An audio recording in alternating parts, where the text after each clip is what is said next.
Um, if there are, you know, non-human intelligences out there, I can't imagine that their goals would always be 100% aligned with ours.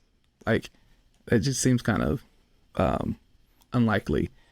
So I would tell people, like, I think I even said this too. It's like in a tweet, like, I wouldn't recommend jumping in the ocean, while you're bleeding and trying to summon a dolphin, because there's a heck of a lot more dolphins than there are great white sharks, but I don't want to be in the ocean bleeding trying to summon a dolphin. Oh, that's good. That's And I good. think that might be what's happening with some of these people, right? Like, I think there's some people who haven't had that one-on-one contact or that experience. They don't know if it's really real. They want to believe, they want to see it, they want to experience it, and I get that.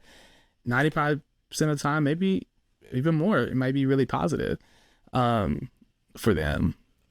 But there's also another side to it, and people don't want to talk about that. I don't even want to talk about the other side, not because like of secrecy, but because like I don't know if talking about it makes it happen more or not, right? Like, and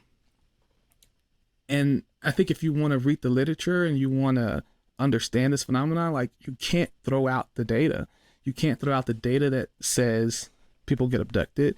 You can't throw out the data that says cattle get mutilated. You can't throw out the data that says, shadow beings show up at people's houses and do strange things. And like, you can't, all the precognitive dreams and things like that. Like, you can't throw that stuff out and just assume that everything is going to be all positive because you want it to be. Like, I don't necessarily want any of it, to be honest. Like, but both sides show up.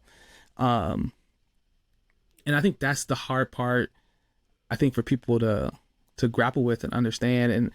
And that doesn't mean that the entities you encounter in the CE5 experience that are love and light and aren't so. I'm just telling you that there's shadow beings out there, and ask me how I know,